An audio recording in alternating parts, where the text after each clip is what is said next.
আরে জানি ইতিমধ্যে তোমরা আরামবাগের মা রক্ষাকালীর ভিডিও বা ফটো ফেসবুক বলো, ইনস্টাগ্রাম বলো বা অন্যান্য যে কোনো সোশ্যাল মিডিয়াতে তো তোমরা দেখেই ফেলেছো। ভিডিও তোমরা অনেকেই দেখেছো গাইস।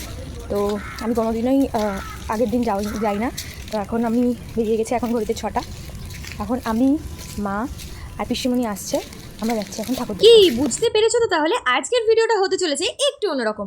আরামবাগের মা রক্ষাকালীর পুজোর দিন কি হয় সেটা তো সবাই প্রায় জানো, কিন্তু তার পরের দিন যে কি হয় সেটা চলো আজকে দেখা যাক। মাকে যেভাবে কালকে সন্ধেবেলা তোমরা দেখেছো, মানে পুজোর দিন মাকে যেভাবে সাজানো হয়, পরের দিন কিন্তু সেই সব গয়না খুলে নেওয়া হয় ভোর হওয়ার ঠিক আগে। এই মা কিন্তু আমাদের আরামবাগে বাজারের কালীমা নামেই পরিচিত। প্রায় 250 বছরেরও প্রাচীন এই রক্ষাকালী মায়ের পুজো আরামবাগে আজও খুব ধুমধামে পালিত হয়। প্রতি বছর সমগ্র আরামবাগবাসী বারবার ফিরে আসে এই বাজারে শুধুমাত্র মায়ের টানে। প্রতি বছরের মতো এবছরেও মাকে দর্শন করে আর মায়ের স্নান জল খাওয়ার পর আমরা চলে এসেছিলাম মায়ের খিচুড়ি প্রসাদ গ্রহণ করতে। কালকে রাতে মায়ের যে পুজো হয়েছে সেই পুজো দেওয়ার জন্য একটা কুপন দেওয়া হয়, সেই কুপনটা নিয়ে তারপর যেতে হয় মায়ের ভাঁড়ার ঘরে।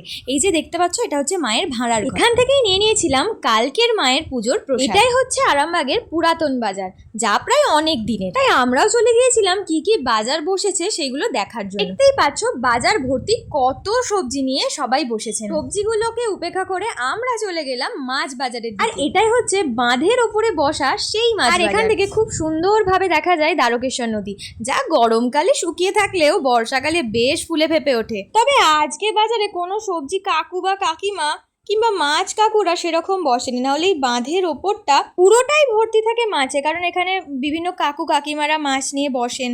অনেক অনেক ধরনের মাছ আসে, অনেক অনেক মাছ রপ্তানি হয় এখানে। চিংড়ি, ইলিশ আরো অনেক ধরনের মাছগুলো দেখছিলাম। অন্য দিনের তুলনায় আজকের দামটা অনেকটাই বেশি ছিল। বাজারে গেলে তোমরা আরো 3টে মন্দির দেখতে পাবে, তার মধ্যে এই দুটো মন্দির।